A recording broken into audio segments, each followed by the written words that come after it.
And welcome everyone to another Logan Community Starcraft event. This is of course the MSL Code S Grand Finals. It's kind of a big deal. Don't know if you heard about it. There's at least 12 people really wanting to watch these videos, and I encourage you to help increase that number so they can understand why we love this so much. So getting into the game here, we do see from this that we are on Newkirk District. It's a really interesting map, and I'm really excited to see this for game number 5. Down here in the bottom left-hand corner, we have the Blue Zerg player, who has been he's having a little bit of trouble in this matchup so far, but I do feel that overall he's been getting a little bit better. In the last game, he was finally able to take a match off of his opponent, really getting a pretty good read. And so we're going to see if he can continue that trend and make this best of 7 all 7 games. So this is, of course, the Blue Zerg player, SilverSnyper. Woo! Checking out all the fancy drones going on. And on his opponent, on the opposite side of the map, is, of course, the Red Protoss player that he's been fighting all the other games, known as Gladiator, proving himself to be well worth the ancient name, as he's doing quite well in this arena, punching his Zerg player right in the face. It's quite rude, but turns out that's what we do in games. Casting with me tonight is, of course, my good friend Nibbling, and really excited to have him here. He's no longer sounding like he's talking out of a cardboard tube. So excited to be able to understand him legibly on the stream. And I think I'm going to have you go ahead and take it away. What do we got here going on? Well, what we're looking at here with SilverSnyper is, I didn't catch it, it may have been a 15 pool. It looked like a 16 pool to me.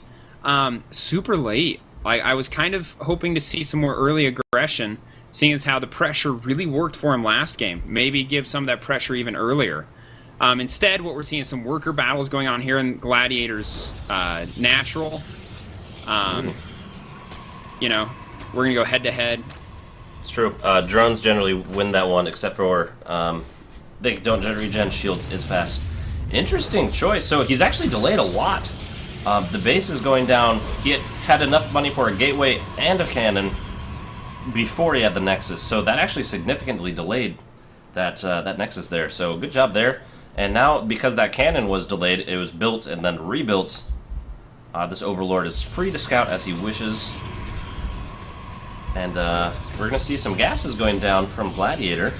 Interesting choice. Wanting to make sure that, because he got that fast expansion up, that he can also get all of his gas as fast as possible.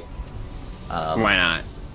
He's got a probe here in SilverSnyper's third, but no proxy pylon. Which makes sense, seeing as how there's no units, but it's just, you know, it's just kind of awkward, him just chilling there.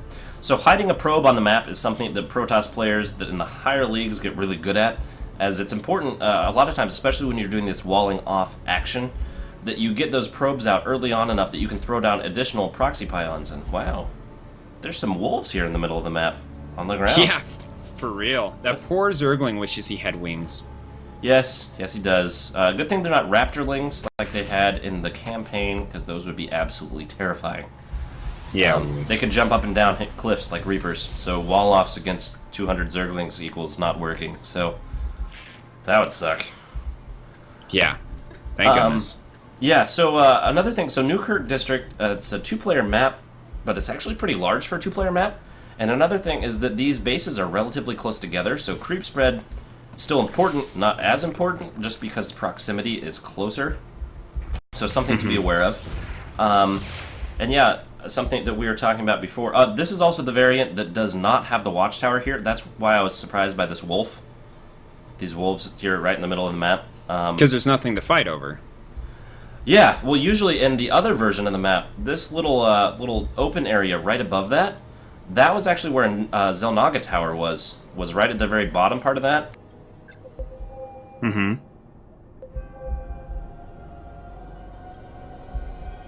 Right here, these ramps just to the northeast of there were not there. So it's a really different map. They've actually changed it up quite a bit since the last time I remember seeing it. This is not the version that Bomber nuked himself on, just to clarify. No, I'll forever remember that one. If you haven't seen the Bomber Bomb, You should probably go look it up. It was hilarious. But it still turned into like a 60 or something minute game. It was Bomber versus, don't remember who it was. Some Zerd guy. It's exciting. It's wonderful. You should all watch it. So, ooh! More wolf action. Kind of funny. At the top, is there? No? Yep. So, you remember how you said Nidus play would be fun? Yes. Yeah. I'm just seeing this Overlord over the natural, and I'm feeling, you know, there's no cannons here behind this geyser. I just, you know, just saying. That's all I'm saying. So, one other thing that's really different. So the opening is very similar. The execution of the mid-game is very different out of Gladiator. Yeah. I don't know if you noticed these 2 Stargates here in the back pumping out Void Rays. This is actually something that's pretty common. It's happened a number of times in some tournaments that I've been watching, that the Protoss player might be behind in a series, and then their coach is like, I have this great plan. I heard about this unit. It's called the Void Ray. All you gotta do is build it, and they GG. Like, that's it. And so it's actually worked out pretty well. And a number of matchups, because it's a really good unit, and if they don't know that it's coming, they are unable to prepare, they can actually be really devastating.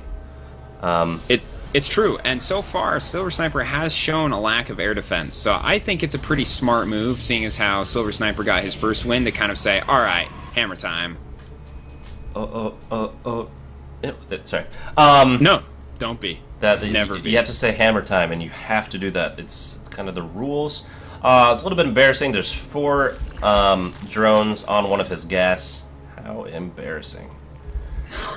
Not a big deal. Overall, there are a few queens, but a few queens aren't good against 4 Void Rays, and he's continuing to pump them out. He's just massing them. These gateways really haven't done anything. They produced a single stalker, and that's it. Another thing I'm going to point out, the cannon here is a little bit vulnerable. I'd actually like to see this cannon a little bit farther back here at the front of the base. And I think what you're going to see happen right here is you're going to see the roaches run their way in, and immediately as they get in, and SilverSnyper feels like he'll be able to do really well, you're going to see the Void Rays run around from the back of the base and just go kill SilverSnyper. I think TLDR, Skytoss wins. And I felt like that's what we were going to see too, but once again, the roach is pulling back after they make the hole instead of running through. Yeah, it's a really interesting choice. Okay, he's actually going to reveal the Void Rays here at the front. That's actually not what I would be doing. Me either. He wasn't actually under that dangerous of fire. He had the ability to throw down Photon Overcharge.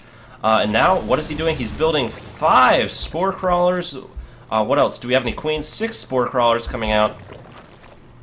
No Queens. No additional things here. So he's basically doing 3 at each base. We have 8 under production. Most of the Roach army has been taken out. And there's a large number of Void Rays. We have 5 on the map right now. Or 6 on the map. 5 in this group. The 5th, 6th is on its way. Looks like he's going to go back and defend with the Void Rays. So, excellent move there. Giving himself a little bit more time to get prepared to deal with this. He does not have a Hydro Sedan on its way yet. See, look, another cutesy defense. I'm not saying that it's a bad thing, by the way. It's a very efficient way of doing things. So long as you have energy. Right, and it just, what that means is that you're technically more fragile. Whereas if you had 9 Stalkers or like 3 Immortals behind that line, that's a beefy defense. So you have the Twinkle Toes cutesy defense, where it's because you're very good at something, you do this. Whereas you have the beefy defense, where you have just lots of units. And depending on the matchup and depending on how things go, that'd actually be a really good thing. Ooh, I'm not sure. Okay, so the Hydroden is almost done. Robotics facility, 2 of them on their way. And I really feel like SilverSnyper, he's doing a good job keeping his opponent off of his back just by sacrificing a large number of units. If you look at the units lost tab, it's ridiculous. Straight up ridiculous. It's true, and it's because he needs to counter. And his answer is Hydralisk then, but I know this might sound a little ridiculous, but I think my answer would have been Infester. I mean, look at these Void Rays. They're just wandering around like, we're the boss, all in a group. It's true. You know what a Chain Fungal would do to these bad boys? You're entirely true and correct. The cool thing, Void Rays stack up. Just like most air units, they stack up. And yeah, chain fungals would be devastating. Throw down some chain fungals and a few infested Terrans, or maybe just chain fungal them. The thing to keep in mind, though, with that is that they're going around with the mothership core, and so they do have the recall ability, but at the very least, 1 or 2 chain fungals, or 1 or 2 fungals in a row, not necessarily a chain, would really keep him... He would be having second thoughts about moving about as freely on the map with those units. The other thing that these Void Rays are doing, just by being on the map, notice how SilverSnyper has not made additional bases. Bases. Yeah, he's usually been up to 4 or 5 bases by now. But yeah, he's scared. He's got to stay concentrated, as Hydras are not very fast. He doesn't have very good creep spread, which is another thing I think that we'd like to see rectified. He's got a lot of queens. So. Yeah, why not have the tumors everywhere? Not to mention, it would just give him vision for that, against that kind of harassment.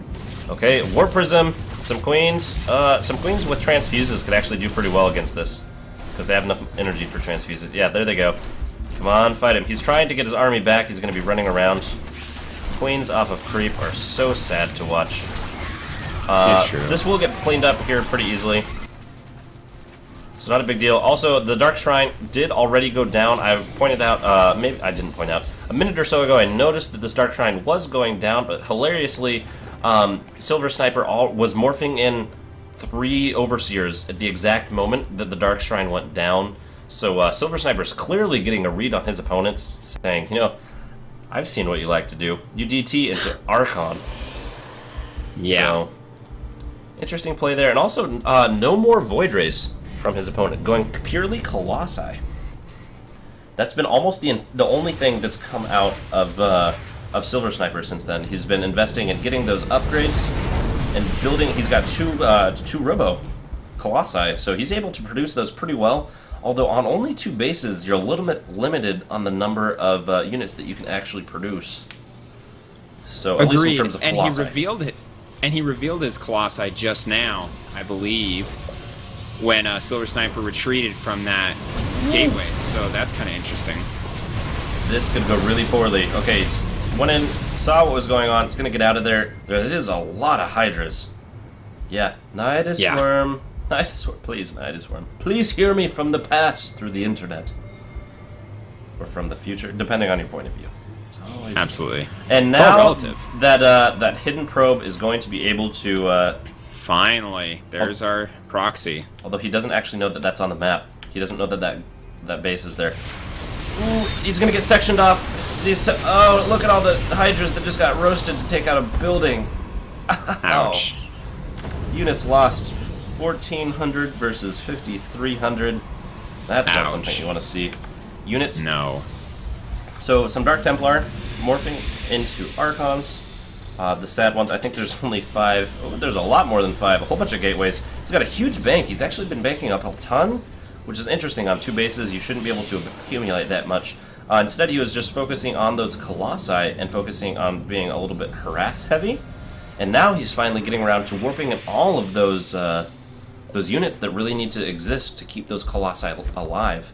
Because remember, he doesn't actually have a lot of sentries. There's only a few of them. And so replacement for sentries, okay, there's 6 sentries, it's a decent number. But the replacement for sentries, in case you're wondering, is if you just warp in more Zealots. Zealots act like sentries.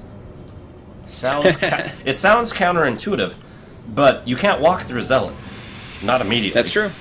They've got 160 hit points. They're force fields with teeth is basically what they end up being. So oh boy. Oh, those poor Hydras. Yep, run away. You know what I would have wanted to see behind those Hydras? I mean, going this, like I said, Infest were doing my thing, but now, with a Hydra ball there, if he had those Swarm Hosts from before, that would have been the perfect defense the Swarm Host lacked the last time we tried it. It's true. It could have worked out really well, but now there's this big Protoss ball of death. What's he going to do? He's got 12 more Roaches on the way. The Hydra is a little bit useless without something more meaty to take the damage for them. And the Swarm Hosts unprotected. No, run away. Yeah, he's got a burrow, but they're unprotected. I don't think there's actually an Observer over here, so... Splash damage, though, doesn't matter. Yeah. Check that out. They're all getting roasted. Ouch. That's so painful. A good surround here. Going to be getting a lot of good damage there. The Hydra should be able to take out a lot of those Void Rays. Yeah, it's gonna Yeah, make that was a good surround. Call on SilverSnyper's part, but not enough. The Locust not able to get enough done. A lot of those Archons actually being focus fired down, but now it's just the Colossi. And when I say just the Colossi, I mean there's 6 War of the Worlds Doomwalkers walking towards your base with lasers for eyes. Yeah, now pretty what scary do? stuff. Yeah. The Nidus Swarm, it was, he heard me. Please have time to do it. He does not clean up that attack at all.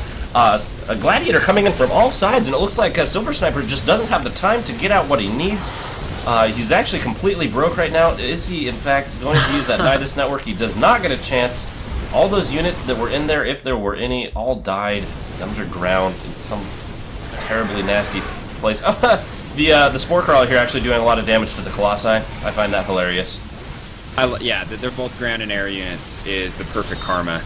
And Corruptors good. Yeah. Taking down 2 Colossi. The Corruptors, yeah, actually going to be able to take down all the Colossi, I do believe. There's only a few, oh, not with the Archons, though. Very close to taking down all the Colossi, but at this point, yeah, what could SilverSnyper do? 34 food to 129, and it looks like the MSL Code S title will go to Gladiator.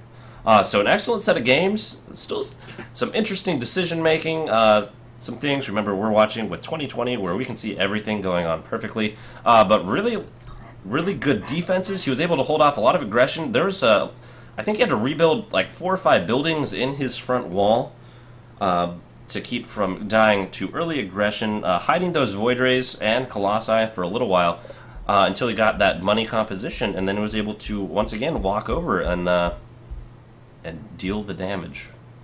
SilverSnyper, on the other hand, I felt like he had a little bit more of a window this game than he did before and able to get things done. He wasn't able to fully capitalize on it, and he's still having a little bit of trouble transitioning, and I think ultimately it was the transition from mid-game to late game that ended up losing the matches for SilverSnyper, personally. Although by no means do I say that either of these players are slouches, because not at all. 133 APM clearly knows what he's doing. Either that or he's really fast at spam clicking, so I'm not even that fast at that. I don't know, what's your take on the situation, Nibbling? Well, overall, I think that you hit it on the head. SilverSnyper just didn't do as well in the adjustments. It's like he goes in the beginning and says, I'm going to play, and he picks early, mid, or late game. And whatever he picks, heads for it, and does that really well. But the transition saying, I'm going to do this now I'm going to do this, not so good. Whereas Gladiator, knowing that he just wants to play late game, turtle shells well. I think perhaps more early aggression violence out of SilverSnyper may have done it. But, you know, who's to say? With the one unit that I never saw out of SilverSnyper that I wish we would have seen was the Infestor. It's honestly easily one of the most flexible units of the Zerg army, and well supported, provides you with varying capabilities, some very important ones. Auto-targeting with the infested Terrans against cannons, the Void Rays being taken out by fungal growth, even the Phoenixes, having their movement taken away even for a moment, would do really well. That's true. Yeah, it's an Infestor would have been really interesting to see, you know, probably more than one Infestor, to be completely honest. Well, yes. So yeah, I feel like that was probably a little bit of a misstep. Also, creep spread. These are just suggestions. Creep spread, I feel like, could have helped out a little bit. Yeah, and never crossed mid-map, which was interesting. Yeah, it's one of those things that Zerg really relies on. But yeah, I'd say overall, really good set of games. Is just it's how things go. I really, we were talking a little bit in between games that I think if SilverSnyper had gone for a 10 pool, I think Gladiator would have been scrambling. Shaken. So Yeah. the fact that he was able to take a match off, it was a very convincing match off as well. Things will go well, and be interested to see how things go for both of these players as they go into Season 2, which will be starting up here on the 8th, which is next Monday. And now these players have a target on their back. They got to keep their game up, as they might lose their title as the finalists of the MSL Code S. And once again, congratulations to Gladiator, taking that victory, making his way up from the losers brackets. Very impressive. And SilverSnyper, excellent run all the way to here. Second place is nothing to be ashamed of. So there you have it, everyone. Thanks for joining in. Remember, thumbs these up, share them with everyone, and hopefully we get a little bit more interest generated, and we'll be able to continue bringing these games to you. So this is Logan signing off. Thank you very much, Nibbling, for joining me, and Anytime. we'll see you.